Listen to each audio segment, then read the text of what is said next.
Welcome back to the channel, everyone. I'm Saladino.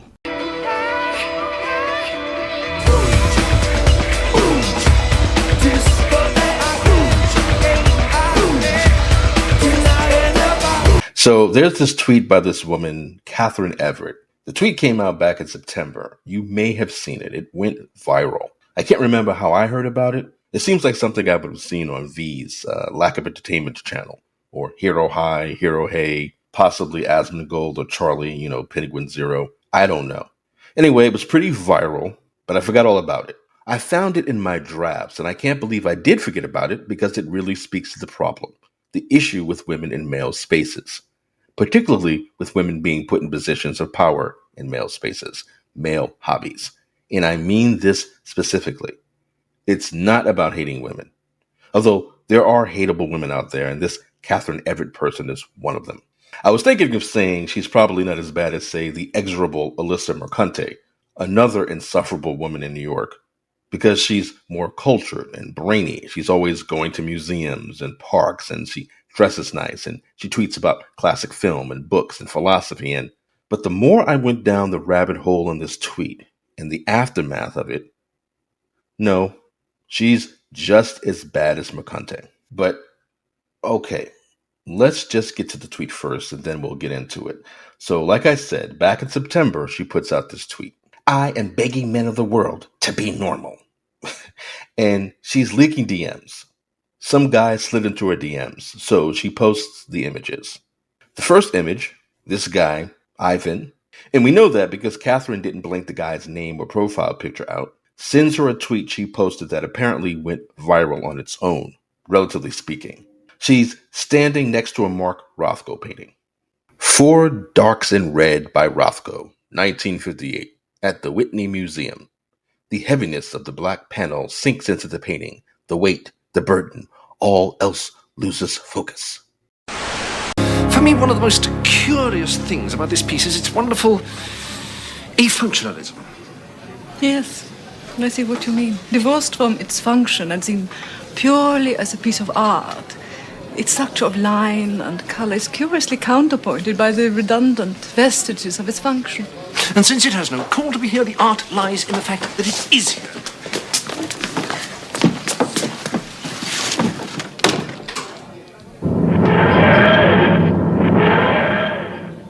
Exquisite. Absolutely exquisite. And Ivan goes, Hi, Catherine. We met briefly at the Whitney on Friday. I complimented your dress, saw this photo go viral, and did a double take. Oh, she's the one, Cole. Oh. So that's the first image. The second image is the rest of the exchange. It all goes south from here. So Catherine replies, lol. I always say, when he does the long LOL, but it's lol. So she goes, lol. Yes, I remember. I learned people really hate Rothko. And then she has a sad face emoji, one tear going down the eye, looking all sad. So that's Catherine's part of the exchange. And then Ivan goes, turns out we have some interests in common. I think I disagree with your thesis here. And he links the thesis that she wrote. The big lesson of the last decade of AI research is not that AI is so good, but rather that many behaviors we call intelligent in humans are actually quite simple. That is to say, you're right that artificial intelligence can't fully step outside of itself, but neither can human intelligence. So then she replies, okay, ellipsis, ... Good luck with that. Now I know she thought, I got this dude. You was talking real greasy in my DMs, huh, player? Well, guess what? This ain't Hollywood, motherfucker. So she blasted this dude on Twitter like it was 2018. I know she was like, damn, man. Hey, man, this motherfucker on this TV whooping this boy ass. Man, I'm telling you, it's a good-ass fight, man. This look like Kane beating your ass the other night, man. Yeah, nigga. Ooh, I bet you Kane won't be laughing after 5-0 get a hold of this motherfucker's tape. You bet that shit, nigga. Beating you, man, look, man, this is Kane whooping your ass on this TV. That nigga, fuck Kane, nigga. Motherfucking Kane, nigga. Don't talk to me about no goddamn Kane. Man, fuck you. It's like you Punch your ass, motherfucker. Just because you're on TV, you got your ass whooped. I don't give a fuck what you talking about. She thought she got him, but immediately people read the DMs and were like, yeah, so this is normal. People started dragging her ass. They went off. Even noted men's rights activist Shuan had replied. He was trying to have a conversation with you and saw you as an intellectual peer. Unfortunately, he didn't know you were just an evil Jezebel, and so now his punishment is being humiliated and blasted on social media. Sad. Even Ron Coleman, Smash JT's lawyer, got in on the action. More business these! More business these! You got people going, he treated you like an intellectual peer and engaged with your work. You were not capable of engaging on that level, apparently, and now publicly shame him without redacting his name. Yet you are the only one who has acted shamefully. This is cruel, and you should feel bad, and you're contributing to social norms where everyone feels terrified of honest, harmless expression. Delete your account. The worst she can say is no. She tries to humiliate you when you engage with her as you would an intellectual peer. You're goddamn right. This one is hilarious. You are the one who is not normal here, Miss Karen Everett. Karen. Her name's Catherine, but no, she's a Karen. and this one is probably my favorite tweet of all of these. Catherine Everett would have immediately executed Socrates. Then, of course, there was this truth bomb. So somebody posted a picture, actually her profile picture, and said, "You're about 8 points off being able to act like that, and it be considered even moderately acceptable." Now, looks-wise, Karen Everett is the epitome of the gassed-up mid. But that's the thing. It's like I always say. Men are naturally attracted to women. That's why these devs deliberately make these women look like men. Give them the broad shoulders, or strong jaws, the flat chests and flat asses, and reduce the hip sway when they walk. It's not about over-sexualization, which, again, isn't really their business anyway. I mean, if you like women like Eve and Stellar Blade, or 2B and A2 the God in Nier Automata, that's perfectly fine and normal. The whole gooning thing is something I just don't care about or respect or anything. The whole stop gooning, don't goon. It's like, whatever, homosexual. I don't care if you're not attracted to women. I remember seeing someone tweeting about Alana Pierce, and someone was like, yeah, she sucks, but she's hot. And some guy replied and said something like, stop thinking about her breasts and think about the glories of Rome instead. And it's like, all right, calm down, you bundle of sticks. But to go back to the point of activists deliberately making women ugly in games, and the surest way for them to do that is to make them look like men, is that women are naturally attractive to men. So even an average looking chick like Karen here is going to have accomplished and actually good looking guys sliding into her DMs.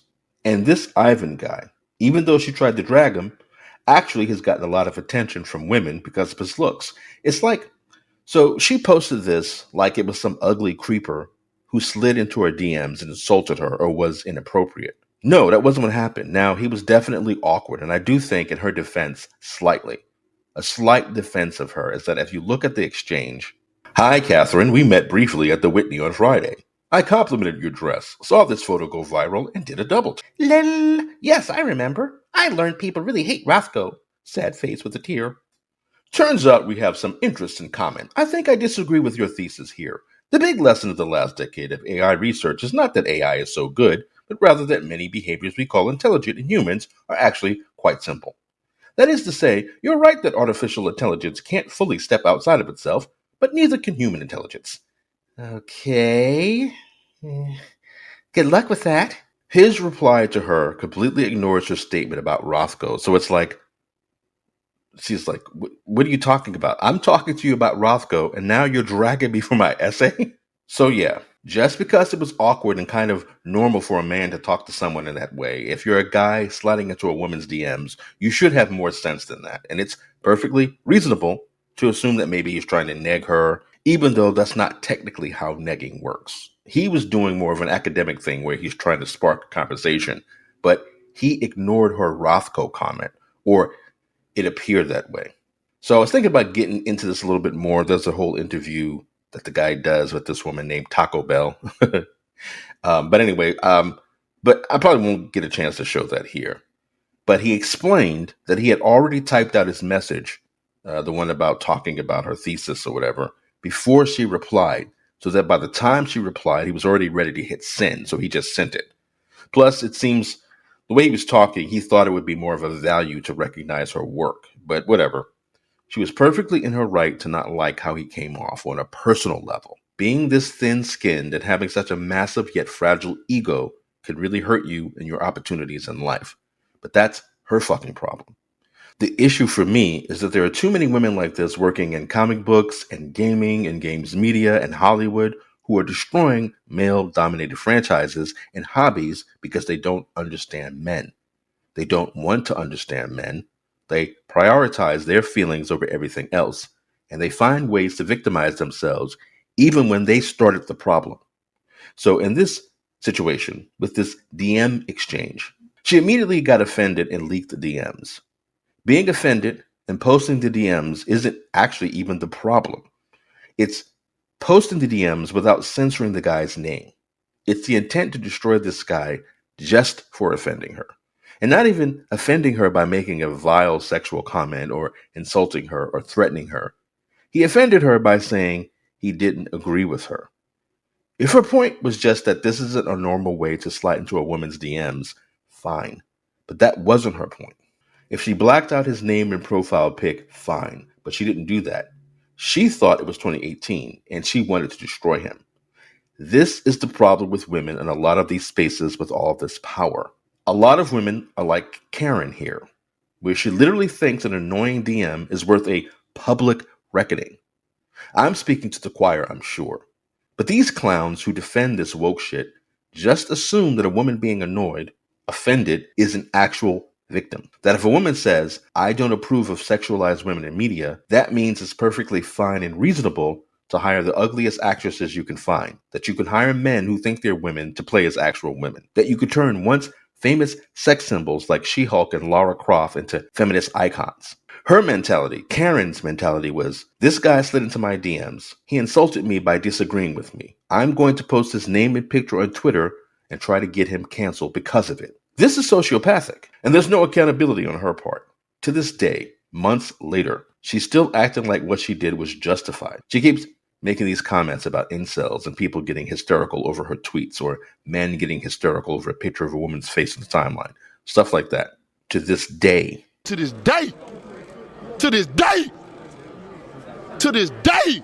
Literally, a month after the whole blow up over her tweet, she goes, well, she does this quote retweet. The original tweet is, what did you do to make the TL, the timeline, hate you? She quote retweets it and says, 1, I have a POV. 2, I like Rothko. 3, I don't like AI tech bros.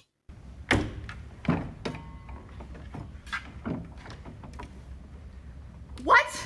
No accountability. Completely dishonest framing of what actually happened. This is the kind of mentality that women like this bring to gaming and entertainment and geek cultures. If you try to tell a woman like this, who is working on a game with a female lead, that, hey, this is a visual medium. Men like the fantasy of playing a game with a sexy female lead. We could make the new Lara Croft here, or make our own E from Stellar Blade. The woman would say, it's overly sexualized and it's weird. If you disagree, she will say that you are being condescending, sexist, misogynist, racist, and harmful. She'll say that even though mostly men will play the game, they can't reward male fantasies because it's a harmful portrayal of women, and it hurts women and girls and men who think that they're women in the real world. I wrote a blog post a while ago about why I f***ing hate video games, because this is what it does. It appeals to like the male fantasy. Tell me, now you playing, truth or dating, are you playing? She'll turn her political and feminist ideology on you and make her personal problems and hangups a social justice issue. Capcom put squirts on Jill and Ashley in the Resident Evil remakes because feminists treat upskirt shots in video games the same as if they were upskirts in real life.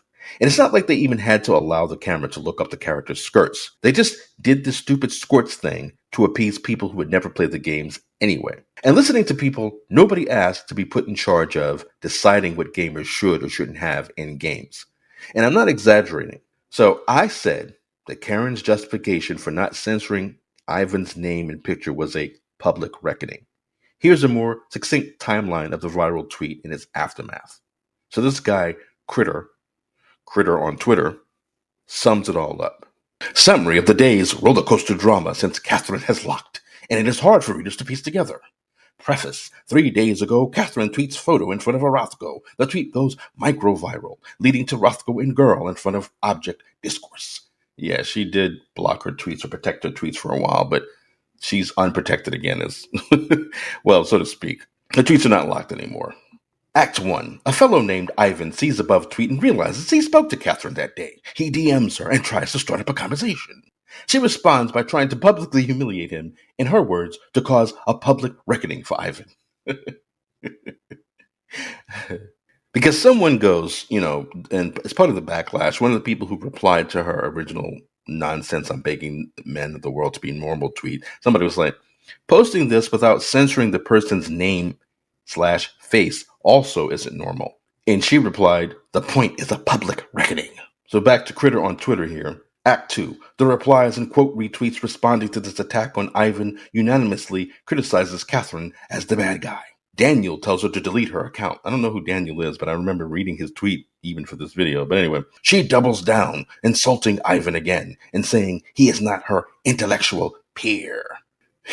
And yeah, she literally goes, fam, this white girl, fam, this guy literally saw me at a museum, found my profile, and inboxed me saying he disagrees with my work. He is not my intellectual peer. It was weird. And yeah, why not publicly show the messages? Because it is weird. Okay, do your worst. I'm logging off. Nobody said she couldn't post the messages.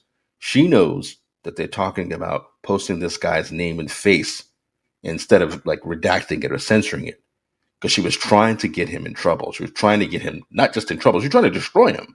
Act 3. People realize Ivan is a lead researcher at Midjourney, while Catherine got a PhD from an uncredited university and her dissertation isn't even available to read. Turns out she was right. She is not in the same league as Ivan. This embarrassment causes her to lock. Fiend. So one of the tweets, it kind of like dragging her for her PhD or whatever, was this guy, Ben. He goes, apart from being cruel to strangers online, Catherine Everett also got a fake PhD at the unaccredited remote European graduate school with a dissertation that is not published online. Feels like this is useful context. And he shows some screenshots, looks like from like Wikipedia and that kind of thing. Now, people have come out against dragging the European university though, but whatever, I don't care about that. The issue is that Karen doesn't just say, yeah, you're right. I was wrong to not censor the DMs. That was the main issue. People were telling her that it was normal the way he slid into her DMs or what he was telling her. But the reason why people were mad was because she straight up posted the DMs expecting the guy to get canceled. And she admitted it. She said public reckoning. The guy said, hey, I read your AI essay. I don't agree with you. She goes, to her, just someone telling her he disagrees with her is worth a public reckoning. She took a private DM and comment from a guy and tried to turn it into a social justice digital lynch mob. He literally just told her he disagreed with her. That's it. But these women, these gassed up mids, have their heads so far up their asses that they think just existing is a benefit to society. If you look at her tweets, and here's the thing, I'm like your boy Ivan. I love brainy, artsy, fartsy, nerdy girls who dress nice and are well-read and love to go to museums. That is my jam. This viral tweet notwithstanding, I actually like her Twitter. As awful as she is, if I had to choose between her or Alyssa Mercante, I would choose Karen all day, every day. But the thing is, I think what makes her so awful is that she definitely has delusions of grandeur. I think it stems from the whole gassed up mid thing where she's probably in circles that not many women are in, so she gets a lot of attention from guys who are impressed that she's an intellectual. But she does this thing where she tells stories about encounters in real life that I just don't believe. She very much has the and everybody clapped energy about her. She had a tweet where she goes, I was reading T.S. Eliot poems while at a restaurant in the village. To be honest, I didn't mind my date being late. I had Eliot. At the end of dinner, a young lady walked over, got eye level with me and said, I watched you reading. I admired you all night, leaving my date very confused. Sure. Sure, Jan. In another tweet, she goes, my bartender recognized me as the Rothko chick. And, well, sure, why not? Please. No bartender has ever referred to her as the Rothko chick. Mac, you ever been in love? No, I've been a bartender all my life. There's more, but you get the point. She's very up herself. And it's just a thing now with these women, these feminists, who constantly act like they're competing against men. And we're not. Nobody cares that Alyssa Mercante lifts and gets tattoos talking about hating men or whatever. Nobody is physically threatened by her. And if you have a problem with that, come fight me. Physically. Bitch.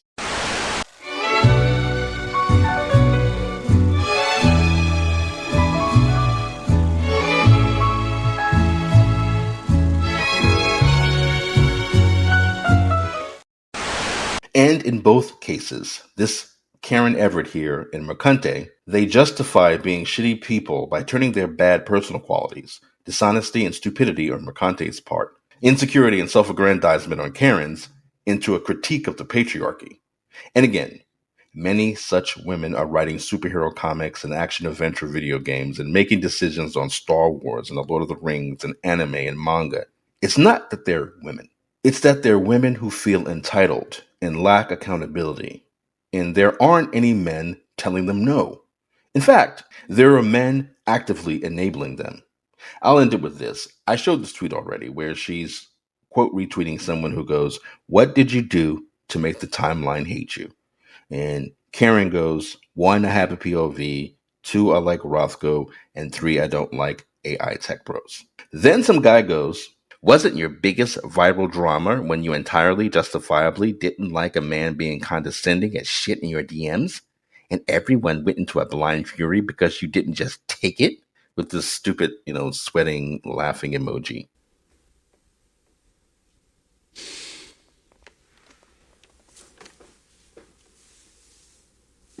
It was incomprehensible. That's not what happened, you bundle of sticks. People told her he was being normal. And then they dragged her for not censoring his name and profile pic.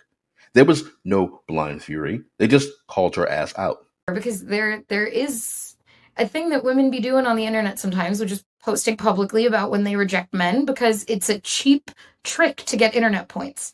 It implicitly signals your own desirability, and anyone that clicked on your profile and saw oh, this is someone, you got where you work in your bio, you're cute, you got followers, the whole thing. It's if you're a little bit higher status, then it's a dunk that is worth more. That's my absolute, that's kind of my meanest perspective on what her motivations might have been. But here comes this clown swooping in to lie for her. This is how weak men create hard times. White knighting for shitty women.